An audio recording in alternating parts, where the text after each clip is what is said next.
Hey, what's up guys? This is Gian of GadgetPilipinas.net. Welcome back to the channel. Kamusta sa inyo? Today, ang pag-uusapan natin ay walang iba kundi ang bago from Huawei, and this is the Huawei Nova 7i. We're going to unbox this and give you our first impressions. But before anything else, shoutout sa ating winner for the February giveaway na si Mr. Kim Armenta. Congratulations to you, sir. Kausap na namin siya, no? But for those of you who wish to win our March giveaway, ito na ang March. Of course, and we're encouraging you guys to subscribe to this channel and also hit that notification bell, and the rest of the instructions on how you're going to win for our March giveaway is in the description down below. Now, let's get everything out of the way at pag-usapan na natin ang Huawei Nova 7i. Siyempre, simulan natin with the unboxing. What you get are the following things. We have the Huawei Nova 7i. You get, of course, the case, the SIM ejector tool, the manual, but since we don't have here the manual because this is not a commercial unit, you get that as well. You get a supercharge from Huawei, and you get a Type-C cable plus the headphone. Pretty straightforward. That's everything you're going to find inside the box of the Huawei Nova 7i. Now, if you zero your aim to the look of the Huawei Nova 7i, you've got the quad camera at the back, and you also have a dazzling crushed green colorway body. I don't know about you guys, but I like the color of the Nova 7i. What we got here is the crushed green version. And in terms of build and construction, this one is made of plastic, but it kind of gives you the illusion that this is made of something else. In terms of screen, the screen is a 6.4-inch LTPS IPS screen with 1080 by 2310 resolution. Now, in terms of processor, this one is powered by a 7nm 8-core high silicon Kirin 810 processor with 128GB of internal storage and 8GB of RAM. Ngayon, pag-usapan naman natin ang camera, no? Ito, meron tong quad camera plus meron siyang camera sa harap. No? In terms of the quad camera, this one has a 26mm equivalent wide angle na 48 megapixel with aperture of f1.8. No? Medyo maliwanag siya. At meron din ito na ultra wide angle na 120-degree 8 megapixel with an aperture of f2.4. Alright. At pag-usapan naman natin ang macro, because this one has a 40mm equivalent macro lens, no, with an aperture of f2.4. At syempre, to be able to achieve that blurred bokeh look, meron siyang depth sensor na 2 megapixel with an aperture of f2.4. According to Huawei, you can shoot juicy portrait photos with impressive bokeh. Meron din siyang super night mode and body shape optimization. At ibig sabihin ng body shape optimization, pwede kanyang papayatin. At gusto kong subukan yan kasi ngayon medyo lumalaki ng aking chan. No? That's something for you guys to check out. Other cool things about this include the following things. Siyempre, meron siyang side-mounted na fingerprint sensor. It is actually here. No? It's side-mounted. And apart from that, it has a 4200 mAh battery inside with 3.5mm headphone jack and a full sweep of connectivity features. Now, I need to get straight to the point here. This one does not have Google mobile services, and I don't find that actually a problem. I've grown to love their platform, and hey, this one actually uses Android 10, so yung mga applications that you're accustomed to use may be installed and used in this device. You know, it only took me about 5 seconds to find the top applications that I can install on my Nova 7i. Medyo sanay na ako dito because I was able to try this out with the Huawei Y7P. Go check that out later soon. At syempre sa Huawei Mate 30 and Mate 30 Pro, which Eman and I have been using. So nasanay na kami, and we can actually live with the fact that this one does not have Google mobile services. Yes, we're stuck with Huawei mobile services, but it's fine. To my surprise, the applications that I saw in a Huawei app gallery are actually from reputable banking and government institutions in the Philippines, which kind of really dispels the negative notion that if it's downloaded from Huawei app gallery, then it is not secured. Huawei app gallery is a secured platform.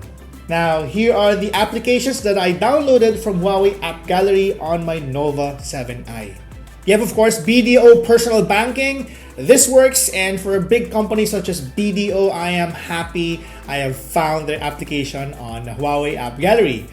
The second one is none other than PayMaya. This application offers a wide range of services, especially for cashless and online transaction. From buying new games to booking my next trip via booking.com, PayMaya is the way to go for me. Now the next one, View. Yes, I watch Korean novellas, and this is where you can find the hidden gems in Korean novella series. So if you're looking for things that you can't find on Netflix, this is where you can find them. View.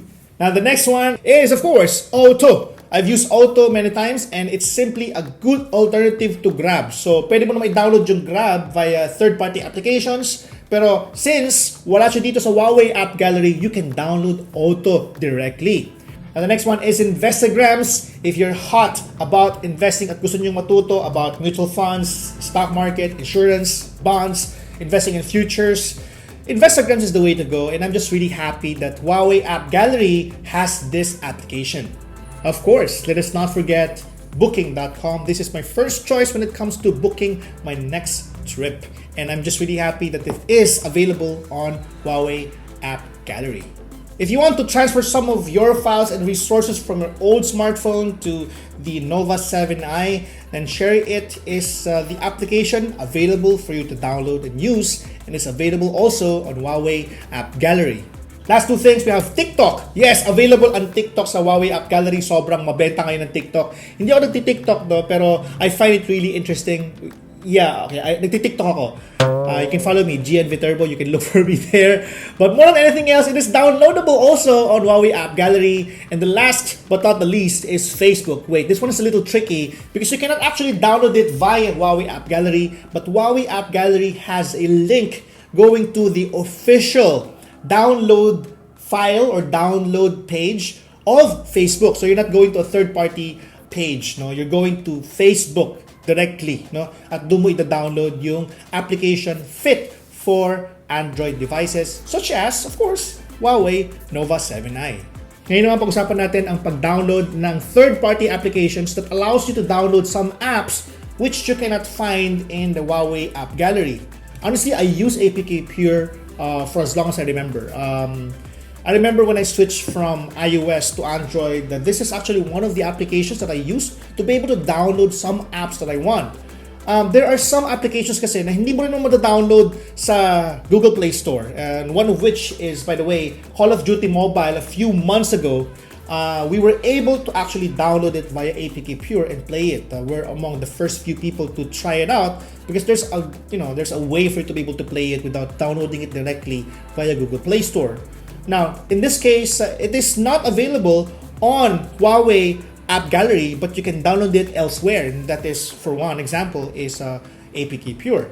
Now, another game that I have been playing right now, which I was able to download and play on my Nova 7i via APK Pure, is Dragon Raha. If you search Google Play Store, hindi mo rin siya makikita right now, no, at the time of the production of this video. Pero if you go to APK Pure, you will be able to download and even sign up using your Facebook account. So there is no issue there. I am able to play it on this device, and Kirin 810 is able to, render everything, and I'm able to play this game without any issues. Now let's talk about Dragon Raha because I'm really pumped to share this with you guys. As I mentioned, it's available on APK Pure. You cannot download it right now on Google Play Store. Its console-like graphics and beautiful cutscenes really make it worth of a buzz that they're getting right now. Now, I think I've said enough about the Nova 7i, and there's a lot of things to talk about it, and this video may not be able to cover everything. I still want to talk about the cameras, the gaming performance, and everything else about it, which I believe you can already read or you can check out on our website at gadgetpilipinas.net. Of course, links will be in the description down below. Now, before we close, I would like again to encourage all of you to go and check out the instructions down below on how you can join and win our March giveaway. Again, this has been Gian of GadgetPilipinas.net. This has been our unboxing and first impressions and how I try to install everything on the Huawei Nova 7i here on Gadget Pilipinas.